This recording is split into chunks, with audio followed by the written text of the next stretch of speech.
안녕하세요. 저는 결혼 생활 16년 차 40대 초반 주부입니다. 제 사연을 보내는 걸 사실 많이 망설이긴 했습니다. 시가 식구들과 관련한 이야기이긴 합니다만 듣는 분들이 조금 불편해 하실 수도 있기 때문입니다. 저의 이야기는 얼마 전 돌아가신 저희 시어머니에 대한 이야기인데요. 돌아가시기 전 믿었던 자식에게 험한 꼴을 크게 당하셨고 다행히 차남인 우리 부부에게 보살핌을 받으셨습니다. 물론 저에게도 쉬운 일은 아니었지만 자식 며느리라는 도리와 상관없이 인간으로서 할 도리를 했다고 생각하고 있습니다. 우리 남편은 위로 형과 누나가 있어요. 저 시집 올 때는 막내 아들이라 시부모 부양에 대한 부담은 많이 없을 거라 생각했습니다. 시집 왔을 때 큰 아주버님은 이미 결혼 10년 차셨습니다. 아이도 둘이나 있었고요. 그런데 결혼 전에 예비 시아주버님 내외 때문에 마음 상했던 일이 한 번 있긴 했습니다. 참 웃긴 게요. 그때 마음 상했던 일 이후로 결혼해 살면서 줄곧 아주버님 내외와는 편하게 지낸 적이 없습니다. 저희 시부모님은 우리 부부 결혼할 때 남편 직장 근처 동네로 집을 마련해 주겠다 하셨습니다. 그래서 남편과 제가 모은 돈을 더 보태 처음부터 집을 매매로 시작하려고 했어요. 그런데 갑자기 상견례까지 다 하고 나서 남편이 이런 말을 했습니다. 자기야, 아무래도 어머니가 우리 집사라고 보태주시기로 한단 말이야. 그게 좀 어렵게 됐어. 어? 다음 주에 집 보러 가기로 한 데가 세 군데인데 갑자기 왜? 우리 형이 어머니한테 따지고 들었나 봐. 자기 장가 갈 때는 1억만 보태줬는데 나 장가 보낼 때 왜 더 많이 보태주냐고 말이야. 형이 사는 동네는 집값이 싸니까 그 돈 가지고도 충분했지만 우리랑은 다르잖아. 나랑 한참 신랑이 했는데도 우리 형이 막무가내야. 나한테 더 보태줄 거면 자기도 그때 못 받은 돈 달라고 억지를 부리잖아. 내가 우리 형 욕하는 것 같아서 말 안 하고 싶었는데 자기도 이해하려면 알아야 할 것 같아서 말하는 거야. 어쩌면 좋냐. 자기 형이 그런다니까 내가 할 말이 없네. 아직 결혼도 안 한 마당에 내가 따지고 들 것도 아닌 것 같고. 사실 그만큼 보태주시는 것도 감사한 일이긴 하잖아. 상황이 그런데 고집 부리면 괜히 식구들끼리 얼굴 붉히게 되는 거 아니야? 난 결혼 전에 그러기 싫어. 그냥 말 안 나오게 당신 형이 하자는 대로 해. 난 그것만 해도 감사하니까 내 걱정은 하지 말고. 내 입장 이해해줘서 고맙다. 나는 마음 같아선 형이랑 싸우고 싶은데 결혼 앞두고 있어서 최대한 참은 거거든. 그래, 자기 말대로 시끄러운 소리 결혼 전에 내봐야 뭐 하겠어? 일단 우리 둘이 열심히 해서 더 잘 살면 되는 거지. 시아주버님이 어머니가 우리 보태주기로 한 돈이 본인이 결혼할 때 받았던 돈보다 많다며 딴지를 거는 바람에 집을 매매하려던 계획을 접고 급하게 전셋집을 구해 신혼을 시작했던 기억이 납니다. 그래도 시댁은 여유가 있는 편이라 도와주겠다고 한 거였는데 시아주버님이 그런 식으로 나왔다는 거 알고 내심 놀라긴 했었습니다. 막상 결혼을 해서 느낀 건요. 시아주버님보다는 옆에 있는 형님이 더 문제라는 생각이 들더라고요. 제 느낌에 형님이 보통 분은 아니셨습니다. 그 당시 저는 결혼해 살면서 시아버지 돌아가시는 날까지도 저는 시댁 재산이 얼마인지 자세히 안 적이 없습니다. 나중에 자식들에게 나눌 거라고 해도 부모님 살아생전에는 자식이 이러쿵저러쿵 관여하는 것도 주제넘는 짓이라 생각해요. 잘은 몰랐지만 시부모님이 사는 지역에서 아버님이 꽤나 입지가 있는 분이셨습니다. 무슨 위원회 회장도 하시고 제가 농사일을 잘 모르지만 그 지역 모든 일이 아버님 통에 될 정도로 땅도 크게 가지고 계셨던 걸로 알아요. 큰 아주버님과 시누이는 시댁 근처에 사셨고 저와 남편만 이곳 경기도 용인에 살았습니다. 아무래도 시댁과 물리적 거리가 있어서 그러다 보니 시댁에는 명절이나 행사 있을 때만 내려갔던 게 사실입니다. 시누이는 경남으로 시집 갔으니 친정일은 신경 쓰기 힘드셨을 겁니다. 아주버님은 시내에서 정육점을 하셨는데요. 제가 시집 올 때는 치킨집을 하셨고, 그 다음은 국밥집을 하셨고, 세네 번 업종을 바꾸셨습니다. 남편은 7살 나이 차이 나는 자기 형과 그리 친하지는 않았어요. 시부모님이 큰 아들만 위하는 집은 아니었는데 아무래도 자리 못 잡고 사는 큰아들에게 이런저런 지원을 많이 해준 것 같았습니다. 큰아주버님이 몇 년 전 하던 사업 또 털어먹고 읍내에 정육점 차리겠다 했을 때 남편은 마뜩찮아했었습니다.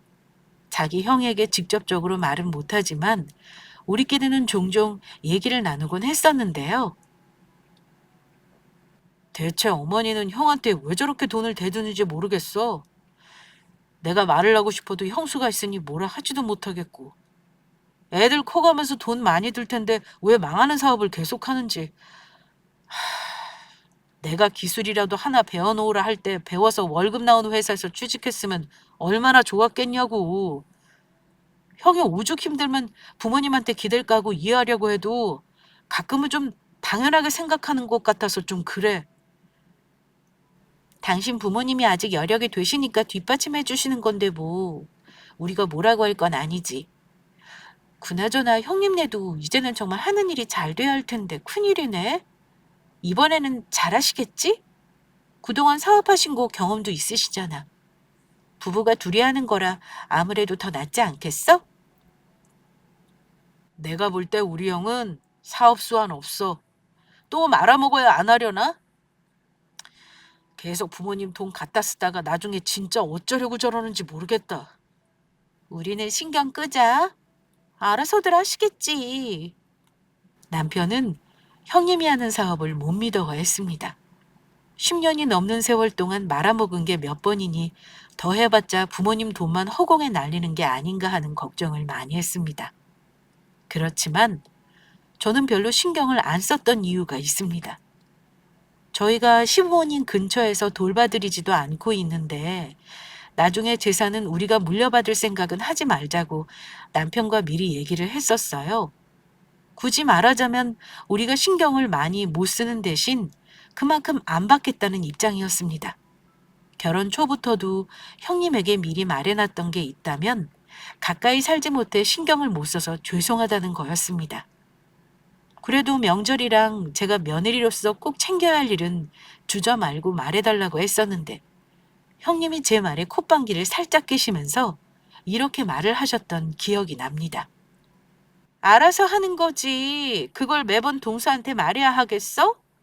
멀리 사니까 신경 많이 못 쓰겠다고 미리 선전포고하는 거 솔직히 내 입장에선 불편하게 들려. 멀어봤자 여기가 뭐 4~5시간 거리야? 2시간이면 오는 거리잖아. 내가 시집와서 한 만큼 동서도 똑같이 며느리 노릇을 해야지. 네, 알겠어요, 형님. 저 내려와서 해야 할 일 있으면 주저 마시고 연락 주세요. 제가 되도록이면 빠지지 않고 오겠습니다. 형님의 뾰족한 말을 듣고 알았다고 대답할 수밖에 없었습니다. 실제로 결혼 후 형님은 명절이나 제사 빼고도 김장이며 추수며 우리 부부에게 오라가라 하는 일이 많았습니다. 조카들 학교 졸업이나 입학, 가족 여행 등등 뭔 놈의 행사는 그리도 많은지 모릅니다. 그래도 아우된 죄로 형님이 하자는 대로 다 맞춰드렸습니다. 그러다가 저도 형님이랑 틀어지게 된 계기가 한 번 있었는데요. 첫 아이 출산 앞두고 있을 때 형님에게 너무 서운했던 일이 있었습니다. 하필 출산 예정일이 명절이랑 겹쳐서 시어머니랑 미리 말씀드린 상태였고 어머니는 당연히 괜찮다고 하셨죠. 게다가 조산기도 있어서 회사도 쉬고 있는 상태였고요. 시어머니도 제가 말하기 전에 오지 말라고까지 하셨던 상황이었습니다. 시어머니에게만 말해도 되는 일이었지만 그래도 형님께 사정을 말씀드려야 할 것 같아서 전화를 드렸는데 그 반응이 참 생각 외였습니다. 형님, 제가 이번 설에는 아무래도 시댁에 못 내려갈 듯해요. 조산기가 있어서 한 달 동안은 아예 움직이면 안 된다고 해서요. 아이 낳고 몸 추스르면 가야 할 듯 싶어서요. 미리 연락드렸어요. 조상끼? 동서, 겉보기에는 엄청 튼튼해 보이던데 조상끼라니. 내가 막달까지 뛰어다녀도 아무렇지도 않았는데 말이야. 혹시 시댁 오기 싫어서 거짓말하는 건 아니지?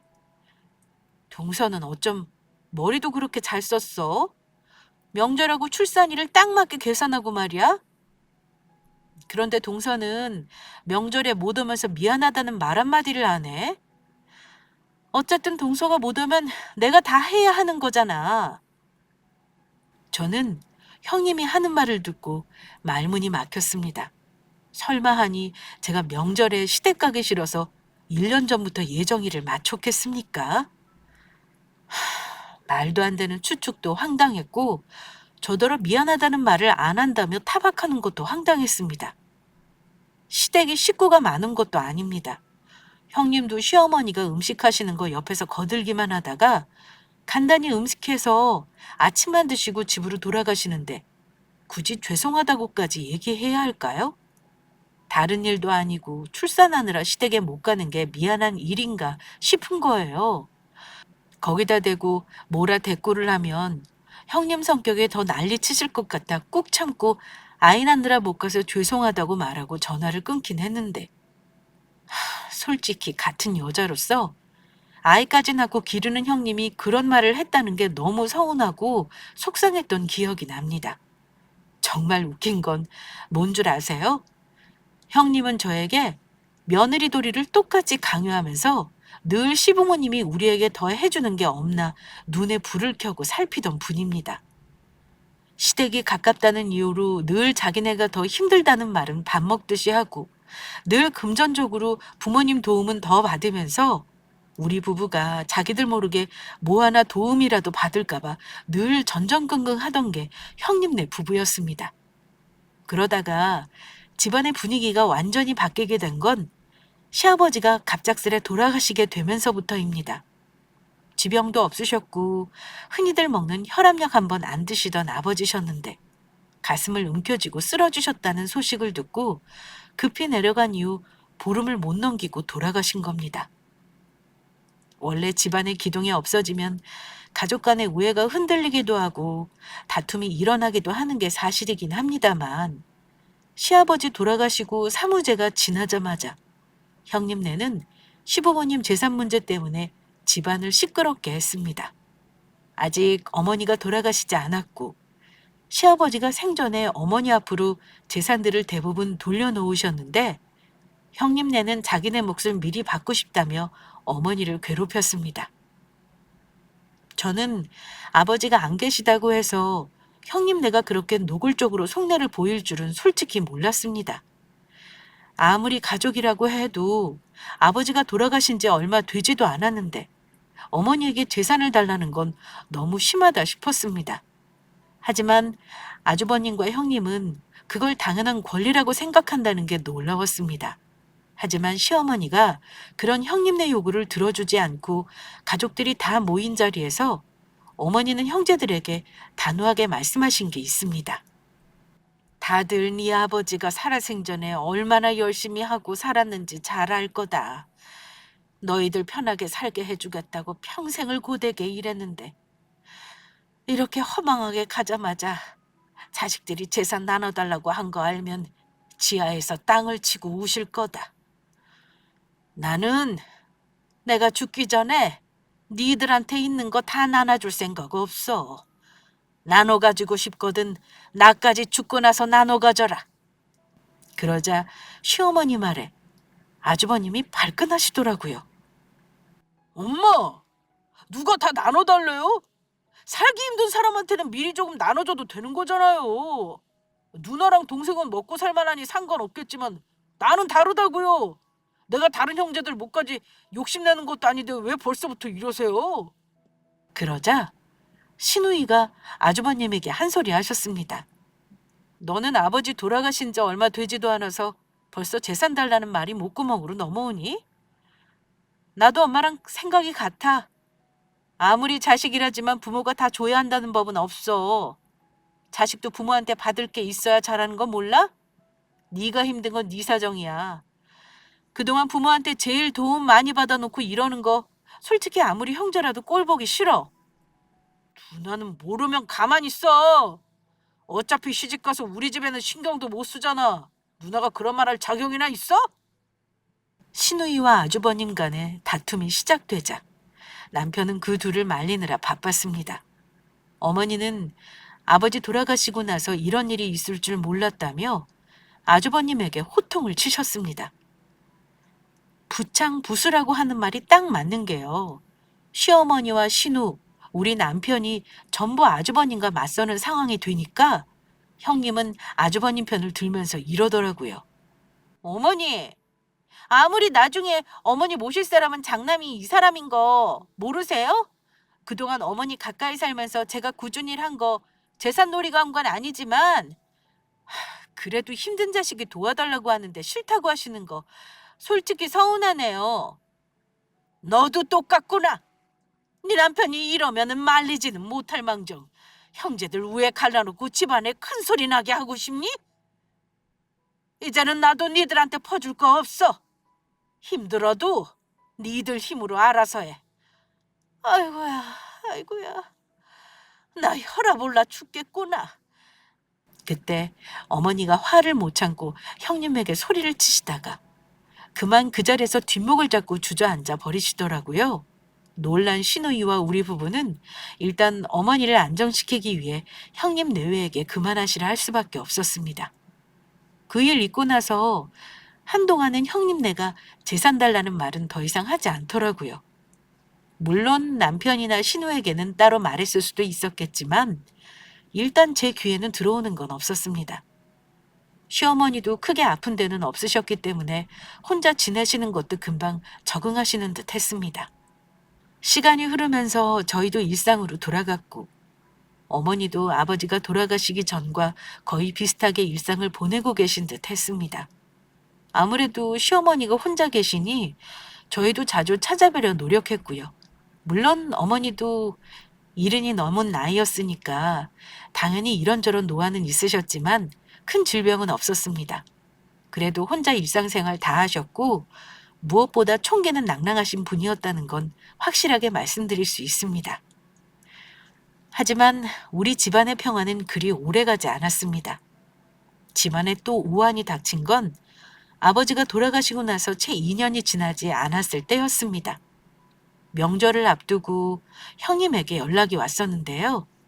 저는 당연히 명절 문제를 상의하려고 연락하신 줄 알았습니다. 그런데 형님이 뜻밖의 얘기를 하는 겁니다. 동서, 그동안 내가 긴가민가 하느라 말은 못했는데 아무래도 말이야. 어머니 정신이 좀 오락가락 하시는 것 같아. 아무래도 어머니 혼자 생활하시는 게 점점 어려울 것 같은데 이번에 내려오면 의논 좀 했으면 해. 어머니가요? 지난주에 저랑 통화할 때 전혀 그런 건 못 느꼈는데요. 동서는 가끔 전화만 하는 건데 그런 걸 알겠어? 나는 옆에서 보고 있으니 이상하다는 걸 진작에 안 거야. 동서는 모르겠지만 어머니 확실히 이상해지셨어. 건망증이랑은 전혀 달라. 방금 말한 걸 까먹는데 하루에 10대 번인데다 지난번에는 현관 비밀번호가 생각 안 난다고 못 들어가고 계신 걸 이웃집에서 보고 연락을 했다니까. 아무래도 어머니 치매 증상인 것 같아. 네? 치매요? 치매가 이렇게 갑자기 올 수가 있는 건가요? 그럼 큰 병원에서 한번 검사를 해보셔야 하지 않을까요? 그래서 다음 주에 검사 예약을 해놨어. 병원은 내가 모시고 갈 거고 검사 결과 나오면 내가 연락할게. 그때 어머니 문제 다시 상의하는 걸로 하자. 갑자기 어머니가 정신이 오락가락 한다는 말을 하면서 어머니가 혼자 지내시는 게 어려울 것 같다는 말을 하더라고요. 전혀 생각지도 않았던 문제라 저도 그렇고 남편도 많이 놀랐습니다.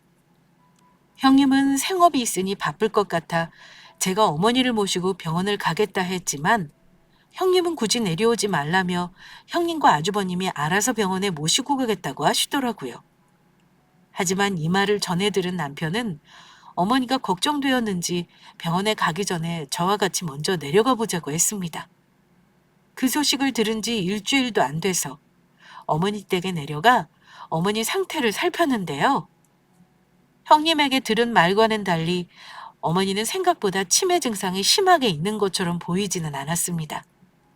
남편이 어머니가 걱정돼서 좀 다그치듯 여러 가지를 물어봐서 그런 건지 몰라도 뭔가 불안정해 보이긴 했습니다. 제가 보니 어머니는 본인이 치매라는 사실을 받아들이기 어려워하는 것 같았습니다. 아마 노인들이 가장 두려워하는 질병 중 하나가 치매일 겁니다. 다른 병에는 걸려도 치매만은 걸리고 싶지 않다고 하셨던 게 어머니이기도 했고요. 어머니는 눈물까지 보이시면서 저희 부부에게 이렇게 말씀하셨습니다.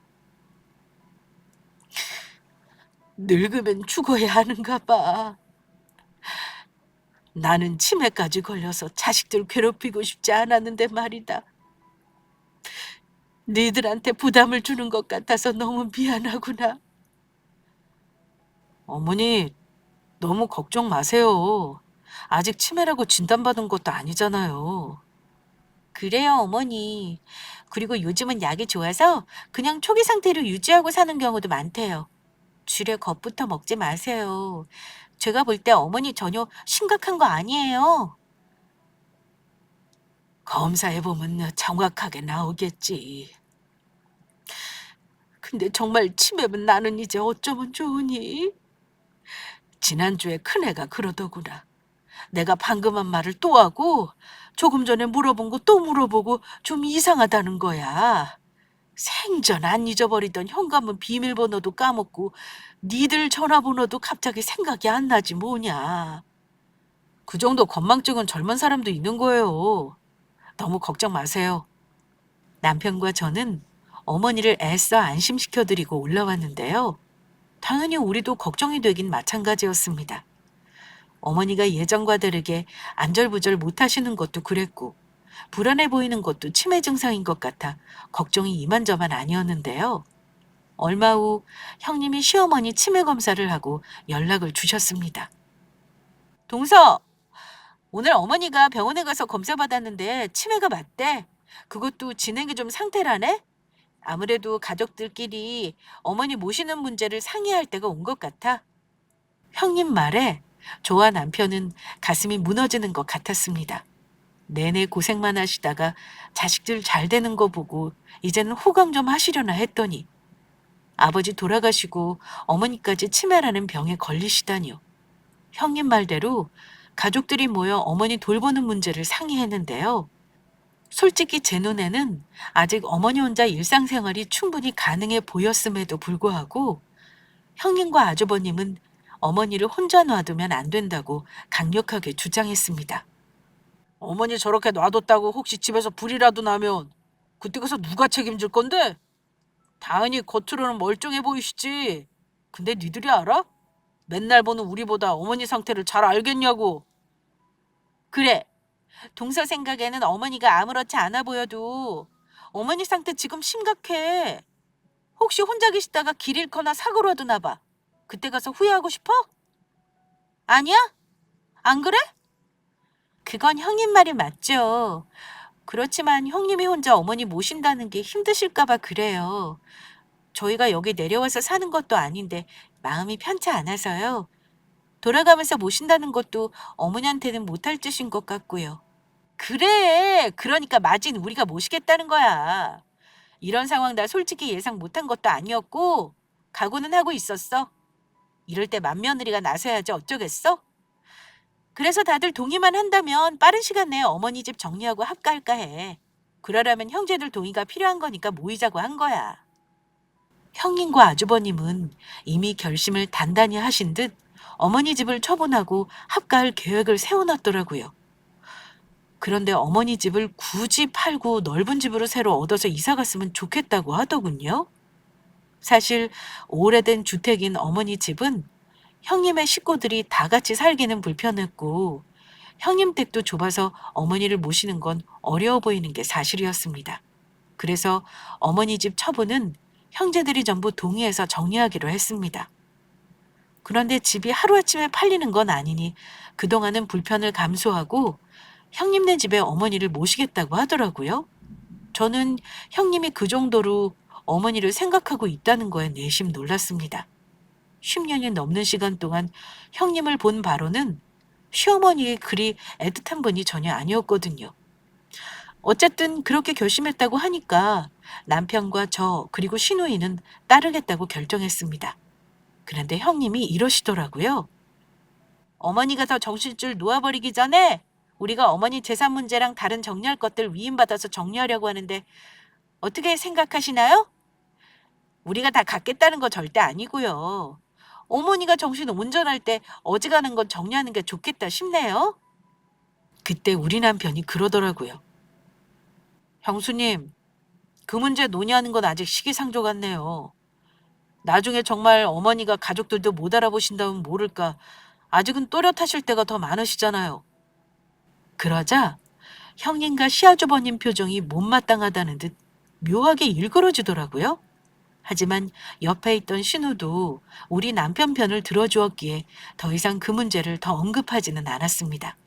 그날 이후 어머니는 집을 처분할 때까지 형님이 모시기로 했습니다.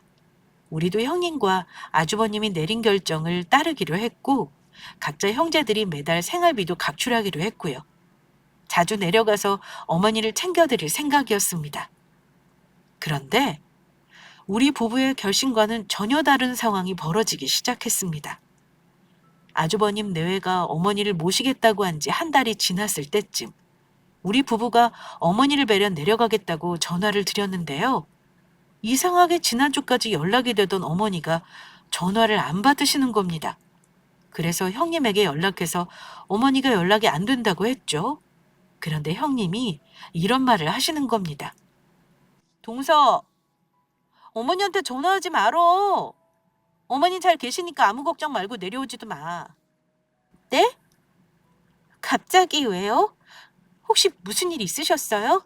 지난주에 어머니랑 전화통화 했는데 무슨 일이신데요?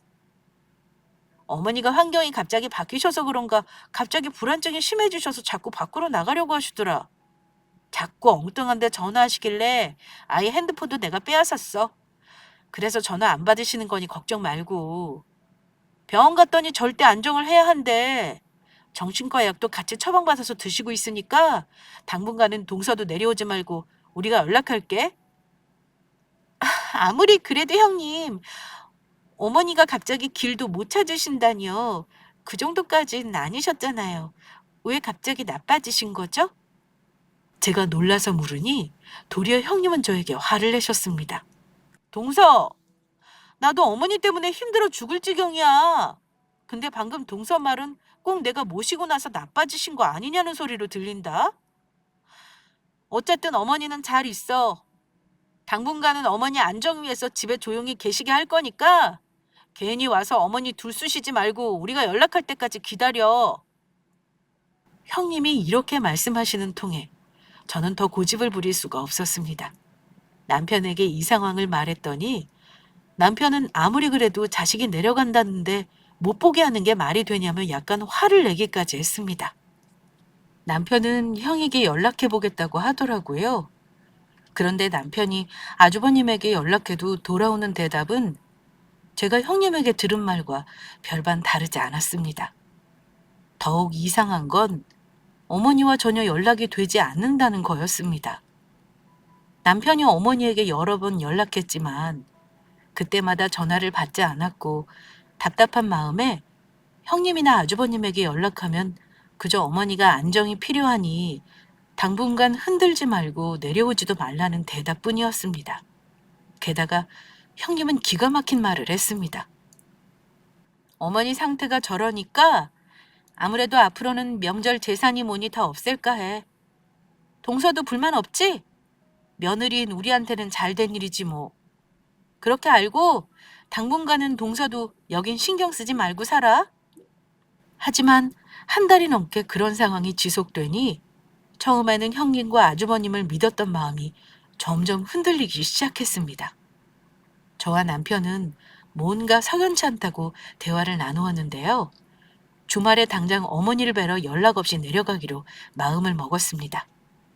그런데 내려가기로 한 주말을 하루 앞둔 날 그만 일이 터지고야 말았습니다. 형님에게 문자가 왔는데 문자 내용이 아무래도 이상했던 겁니다. 애미야, 나 치매 걸린 거 아니란다. 나 좀 얼른 데리러 와다오. 분명 번호는 형님 전화번호인데 내용은 마치 어머니가 보내신 것 같았습니다. 그런데 그 문자 한 줄을 보는 순간 뭔가 느낌이 이상하더라고요.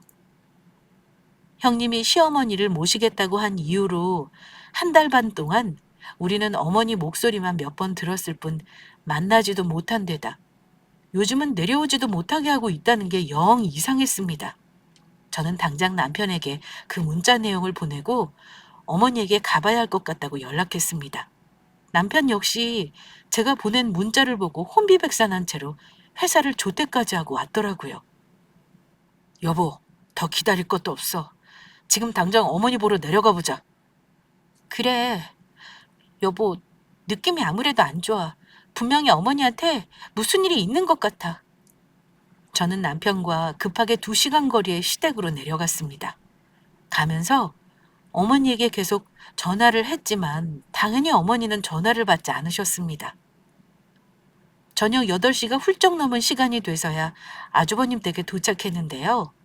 문 밖에서 초인종을 누르고 기다렸습니다. 그런데 바로 문을 열어줄 줄 알았던 형님이 우리가 온 걸 알고도 문을 안 열어주는 겁니다. 형님, 저희 왔는데 문 좀 열어주세요. 어머니가 괜찮으신지 확인만 하고 갈게요. 그런데 형님 댁 안에서는 인기척도 나고 뭔가 두런두런 말소리까지 들리는데 문을 안 열더라고요. 남편은 화가 났는지 더 참지 않고 문을 두드렸습니다. 형수! 형! 빨리 문 열어요! 우리가 온 거 알면서 왜 문을 안 열어요? 안에 있는 거 다 아니까 빨리 열어요. 대체 왜 문을 안 여는 건데요? 계속 안 열면 힘으로 열까요? 그러자 마지못한 듯 안에서 형님 목소리가 들려왔습니다. 동서!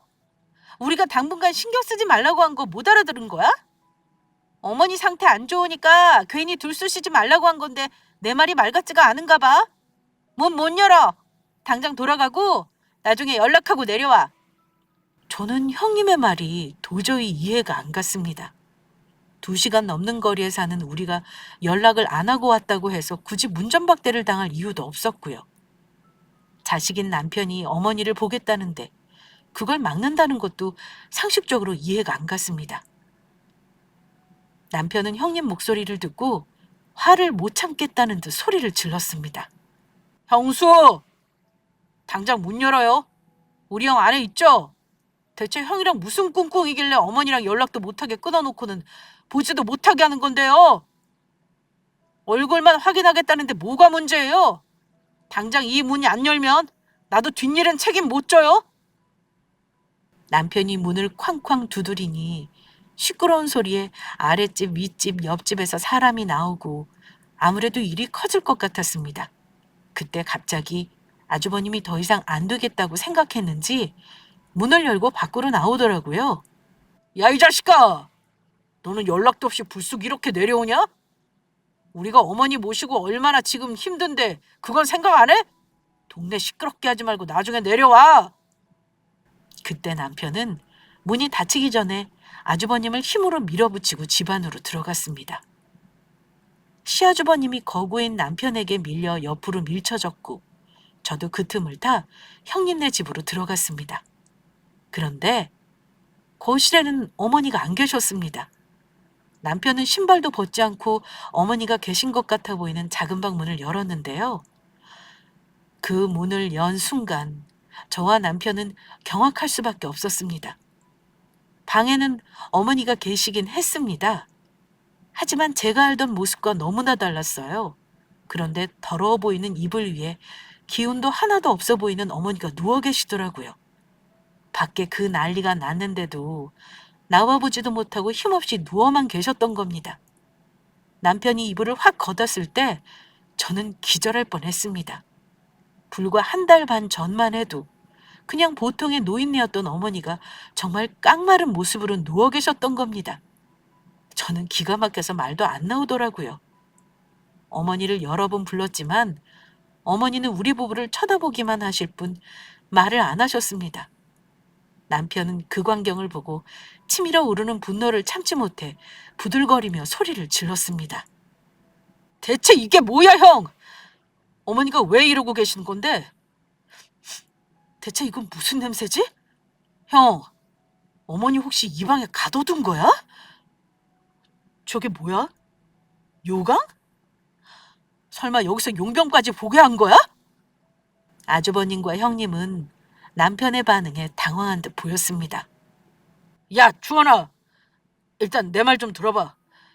어머니가 아프셔서 계속 먹을 걸 마다하시잖아. 그래서 저렇게 말하신 거야. 오해하지 말어. 그게 말이 돼? 어머니가 먹을 걸 안 드시면 병원에 모시고 갔어야지. 이렇게 방 안에 방치하고 있었다고? 형 대체 뭐 하는 사람이야? 이거 노인 학대인 거 몰라?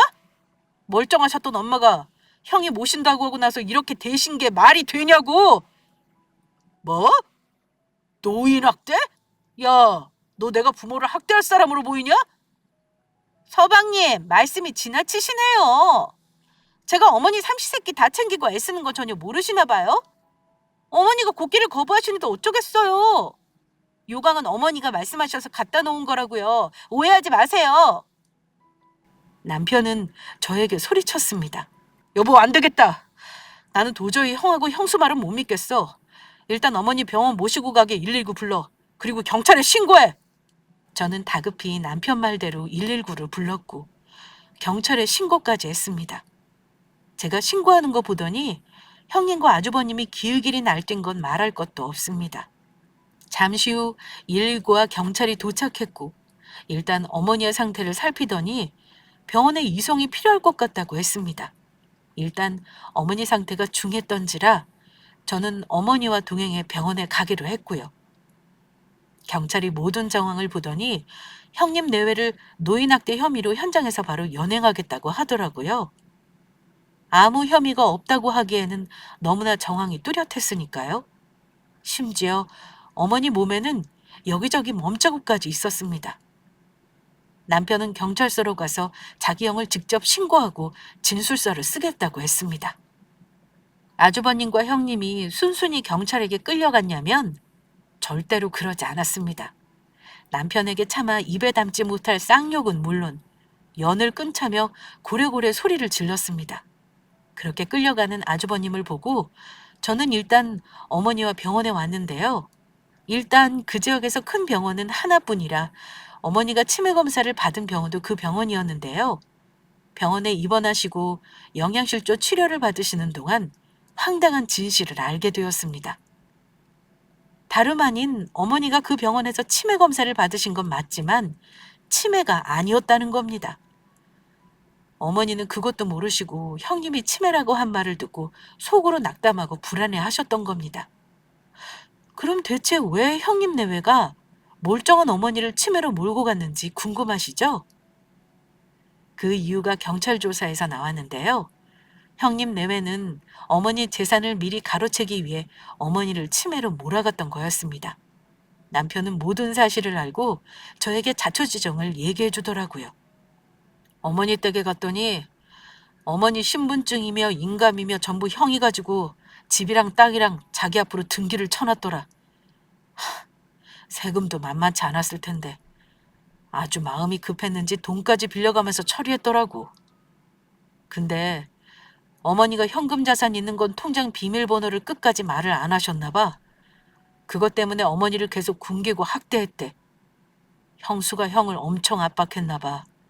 당장 사업이 힘든데 땅이랑 집이 금방 안 팔리니 마음이 급했겠지. 등기 쳐놓은 건 다시 되돌려 놓기로 했어. 당분간 누나랑 이 문제 처리하느라 정신없겠어. 뭐? 세상에. 아주버님이랑 형님 그렇게 악한 마음을 먹다니 너무 소름 끼친다. 여보, 일단 어머니는 당분간 회복하실 때까지 우리 집에서 모시자. 이 소름 끼치는 사건이 우리 가족에게 실제로 일어났던 일입니다. 어머니는 다행히 시간이 흐르면서 정신적 충격에서 벗어나셨고 우리 가족과 지내면서 건강을 회복하셨습니다. 어느 정도 회복하시고 나서 집으로 내려가겠다 하셨는데요. 저는 그냥 넓은 우리 집에서 어머니를 모셔도 될 것 같았습니다. 어머니가 혼자 계시는 것보다 우리와 지내시며 아이들도 챙겨주시고 반찬도 해주시는 게 더 즐거워 보였거든요. 어머니도 더 이상 고집 안 부리시고 우리 가족과 지내시기로 하셨고요. 당연한 말이지만 형님 내외와는 완전히 절연했습니다. 그 사건 이후로는 그 집 식구들 얼굴 한번 본 적이 없습니다. 그때 형님은 검찰로 사건 송치까지 되었는데도 변호사를 쓰고 방어를 했는지 집행유예 1년 벌금형을 선고받으신 걸로 알아요. 우리나라 법이 참 웃긴 게요.